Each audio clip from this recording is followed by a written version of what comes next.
This is a literature review of caffeine as an ergogenic aid. Starting off with a little background, caffeine is widely used and is available in many different sources such as tea, coffee, energy drinks, and energy shots, capsules, and gels.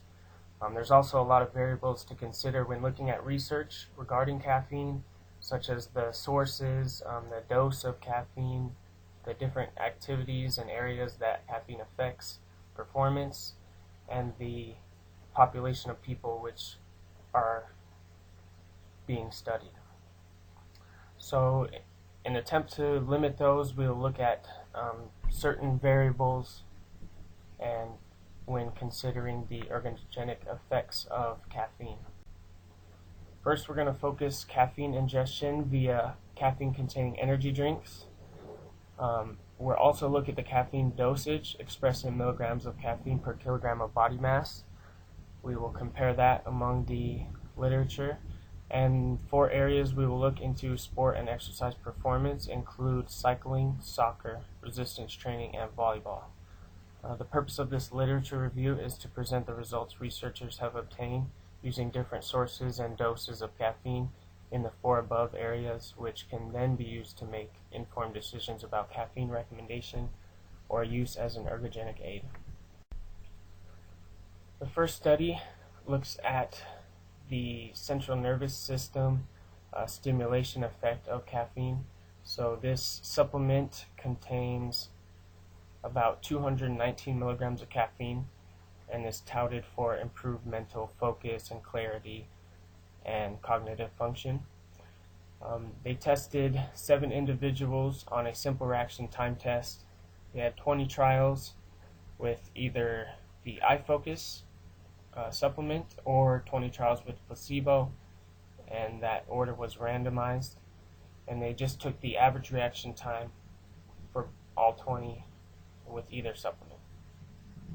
The results showed that this supplement improved the simple reaction time. iFocus average was 0.275 seconds, placebo average was 0.307 seconds, with a 10.4% improvement in the reaction time with the caffeinated substance. When we look at the average body weight of the subjects and divide that through the milligrams of caffeine contained in that supplement, we can see a 2.9 milligram per kilogram of body weight average is the average caffeine dosage for this study. The next study compared 2 different commercial energy shots on the response time and power output in recreational cyclists. They compared Body Glove Surge, which is a carbohydrate-containing supplement at 18 grams of carbs, 3 grams of protein, and 150 milligrams of caffeine, compared to 5-Hour Energy, which had 205 milligrams of caffeine, 480 milligrams of taurine, 30 milligrams of niacin. And they compared both of these to the placebo. They did a 120-minute cycling test, and the intervals are in 15 minutes. They took breaks at 30 minutes, and as you can see above, in the 30-minute breaks, at 30 minutes they took a half of treatment, that is highlighted in red, so a half of either Body Glove or half a serving of 5-Hour Energy. And they also took this break time to administer a response test. They did every 30 minutes, so at 60 minutes they did a full serving this time of the treatment, and at 90 minutes another full serving.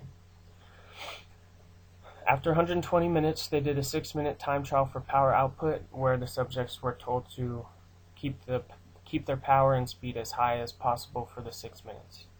They measured the power output response time, heart rate, RPE, and blood glucose. The results show that the Body Glove Surge showed all the improvements: the increased power, improved reaction time, lower average heart rate, and increased blood glucose when compared to 5-Hour Energy and the placebo. So it was interesting to see the 5-Hour Energy actually showed to be no different than the placebo for any of the performance measurements. The study talked about the high taurine content, which could have an effect when combined with the caffeine sometimes has produced a lack of energy or acts in ways to negate caffeine's effectiveness. Next, we look at Red Bull energy drink on repeated sprint performance in women athletes. It took college soccer, women's soccer athletes. They tested their agility T-test time, a rate of perceived exertion, and heart rate. They did 24 bouts of the agility T-test, either consuming 1 can of Red Bull, which contains 80 milligrams of caffeine, or a placebo. As you can see, both graphs show no trend of significant improvement when consuming Red Bull versus the placebo. They found no difference in any of the measured variables. When we calculate it out by average body weight of the participants, we can see the caffeine dosage is 1.3 milligrams per kilogram, which was a little lower than the last time. We'll look at the next study to see if caffeine dosage has different effects on performance. This study looked at 2 different doses of a caffeine-containing energy drink on muscle performance. They looked at 1 milligram per kilogram of caffeine versus 3 milligrams per kilogram of caffeine versus a placebo. They tested the concentric power and force in the squat and bench press exercises. As you can see in the pictures, they only measured the concentric upward movement of the bar. They did not measure eccentric lowering of the bar for either exercise. The test consisted of a 1 repetition at 10%, a repetition at 20%, 1 repetition at 30%, all the way up until 100% of the 1 rep max was reached. The results showed in favor of 3 milligrams per kilogram body weight of caffeine. This dose showed an increase in power, about 7% average for both exercises.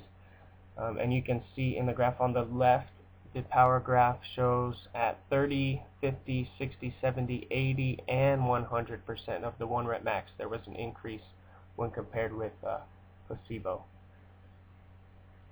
The results also showed an increased force, which is in the right graph, the force velocity curves. You can see the up and right shift of the curve with the 3 milligrams per kilogram caffeine significantly improved compared to the ineffective 1 milligram per kilogram caffeine. And next, we look at the circadian rhythm effect. We know that because of the different physical, psychological, behavioral changes that occur in your body around your circadian rhythm, there's decreased performance in resistance training in the morning when you compare that to just an afternoon session. So this study looked at a morning workout with a placebo, a morning workout with caffeine, and compared that to an afternoon workout with placebo. They tested squat and bench press at a maximum power load, and they also tested squat and bench press at a maximal strength load. They tested isometric strength with a hand grip test, a leg extension, and they also measured electrically evoked muscle response in the leg extension movement. Finally, they concluded with 6 repetitions of squat at 85%, 1 rep max, to induce the sympathetic stimulation. The results all favored the AM caffeine. We saw increased in the performance of maximal power load squat and bench press, as well as the maximal strength load squat and bench press in both the AM with caffeine and the PM with placebo. So those two were found to be similar when compared to the AM without placebo. This shows that the AM caffeine ingestion can negate the effects, the decreased performance that you see with relating to your circadian rhythm.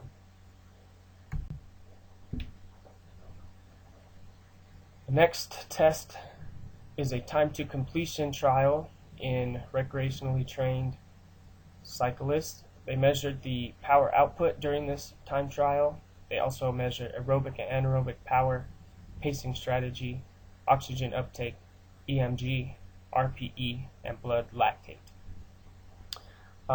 They had two treatments. So one was a 5 milligram per kilogram of body mass treatment with a capsule, and the second treatment was a placebo capsule. We can see with the 5 milligrams of caffeine that it resulted in a faster time to completion, increase in the average power output, and as we can see in the graph on the next page, we'll see an elevated power output anaerobically at 22, 24, and 2600 meters, which was about the mid distance of the time trial. Graph on the left just shows the power output in the top increased with the caffeine. Also the anaerobic work increased with the caffeine. We can see on the bottom left, that's the time to completion. We can see the downward trend in the lines with the caffeine ingestion, except for two individuals. We also, on the right, have the anaerobic power, which was the 22, 24, and 2600 meter difference. It's a little bit hard to see, but the caffeine had an increase, significant increase when compared to the placebo at those three distances. Next, we look at enhancing performance in male volleyball players with a caffeine-containing energy drink. So before we were just looking at individual activities or exercises. This one takes into account also the competitive game performance after measuring the different variables. We can see hand grip, standing spikes, squat jumps, counter movement jumps, 15-second rebound jump, and agility t-test were all measured individual exercises. After the completion of these individual measurements, the volleyball players completed a 3-set volleyball game, and performance was measured, judged on positive, neutral, and negative actions they took during the game. They also tested the perceived power, endurance, and fatigue of the athletes, and monitored fluid intake, sweat rate, dehydration level, and reported side effects. They used either a caffeine dosage of 3 milligrams per kilogram of body mass or a placebo. The results showed that with the 3 milligrams per kilogram of body mass caffeine dosage, there was an increase in both hand grips, in hand grip strength in both hands, increased max velocity of the standing spikes, increased jump height and peak leg muscle power for both squat jumps and counter movement jumps, increased mean jump height, and a faster time for the agility t-test. For the volleyball game, we can see the competition performance increase with caffeine by the increase of positive actions and the decrease of negative actions. It also increased the perceived power, and one of the side effects was an increased reporting of insomnia. The next article we look at also looks at the game performance of a different sport.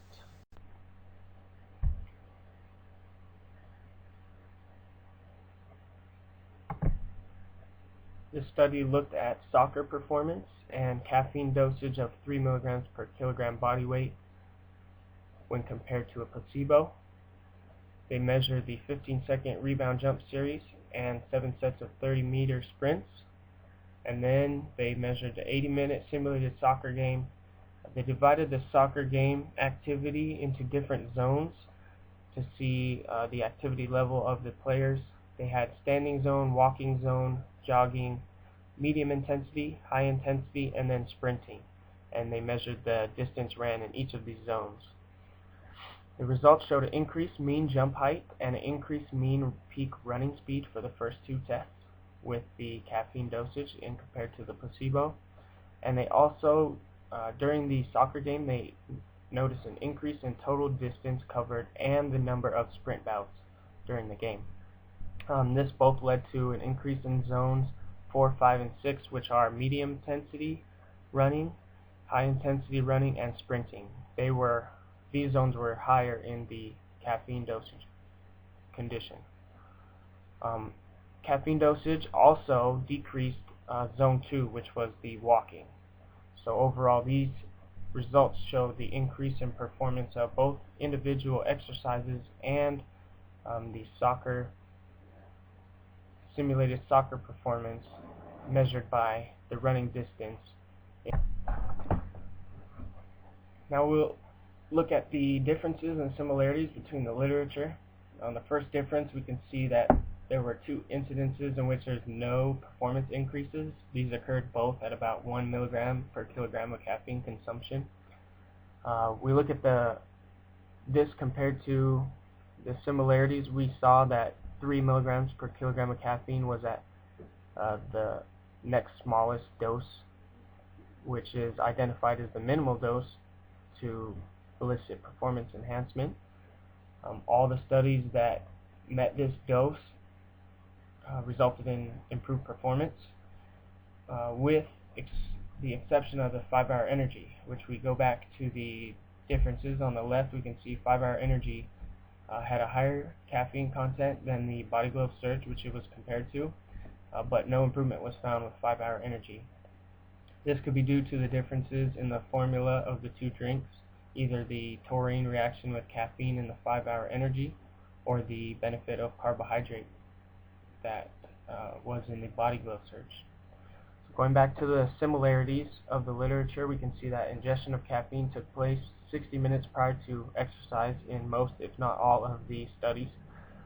We can also see most subjects were light caffeine users, about a cup of coffee a day, which shows that even if you do intake caffeine moderately, we can still elicit performance enhancements when taking in caffeine prior to exercise.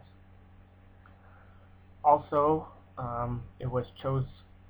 the subjects chosen for most of the literature fall in the age range of individuals within our class, healthy active individuals with an age range of 20 to 30 years of age. And we also see that the literature showed caffeine-containing energy drinks are a prevalent source of caffeine. In conclusion, we can see that caffeine consumption at 3 milligrams per kilogram of body weight is ideal to elicit ergogenic effects. At this dose, improvements have been observed in a variety of performance measures, and in the selected studies, all of the caffeine-containing energy drinks or supplements which contained at least the above dose resulted in performance improvements, with the exception of 5-hour energy. We can also see the ingestion of caffeine commonly takes place 60 minutes prior to exercise to allow for caffeine absorption, which results in performance benefits. In conclusion, caffeine has been found to be ergogenic to sport and exercise performance. Thank you.